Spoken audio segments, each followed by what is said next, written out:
Sonny was fantastic, and he stole the show.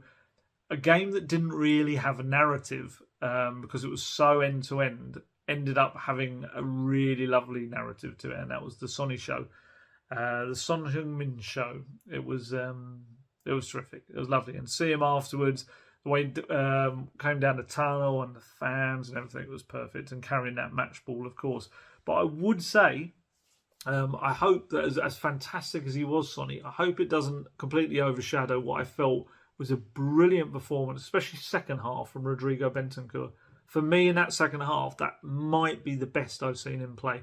First half, he was a little bit sloppy. He gave the ball away in some really silly positions, but that's pretty much what most of the Spurs team were doing.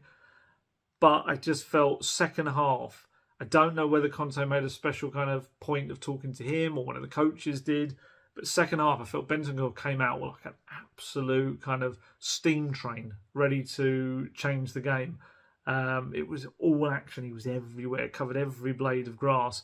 He was pressing high up the pitch, dispossessed Wilfred Ndidi, of course, and then he ran through and he calmly curled this shot in off the inside of the right-hand post, which was as good a shot as like Sonny or Kane would have been very, very happy with that shot. It was a really, really good goal. But it was his first goal for Spurs.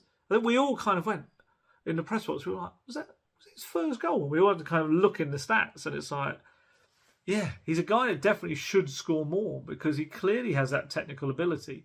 It was a lovely finish. Then he started, obviously, the move for Sonny's goal. He pressed and tackled James Justin. Then he played it through to Sonny as he ran on.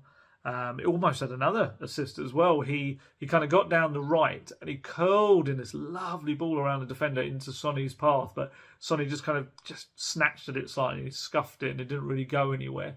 But yeah, it was absolutely top draw display. And Eric Dyer said a really good thing in his interview with Milesy afterwards. He said, Rodri is amazing. What a fantastic player. I think we play well when he plays well. And I think that's the biggest compliment that I can give to him.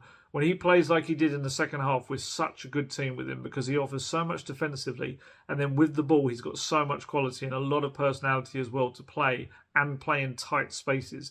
I'm really happy for him. Rodri was fantastic today. I think it will happen to Harry Kane. Harry Kane is probably, he and Sonny are probably the most important players in Conte's mind.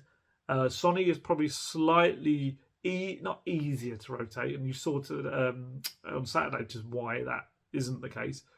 But with Sonny, there are other players who can play in this position, whereas with Kane, it's Richarlison kind of as a slightly unorthodox number 9, but he can play there. But I think the Harry Kane rotation will have to come quite, within that, maybe early on in that run of games after the international break, because the worst thing that can happen, I think, not only for Spurs injuring him, but I'm sure you don't want Harry Kane worrying about getting an injury before the World Cup. You want him to be confident in his body that it's fresh and it's not hitting that red zone area. Hitting the red line. Oh, I can't remember if it's red zone or red line. Too much watching NFL Red Zone, maybe. But yeah, you know what I mean. I think that rotation has to become part of the mindset because, because you don't want to have injuries, fatigue, burnout. All of the players could suffer from that. Even maybe Hugo Lloris. Does Hugo Lloris? I know it's a bit different for a goalkeeper, but mentally there can be fatigue there as well. Does Fraser Forster get a game or two in there as well? Obviously, you've got Carabao Cup matches come into it as well.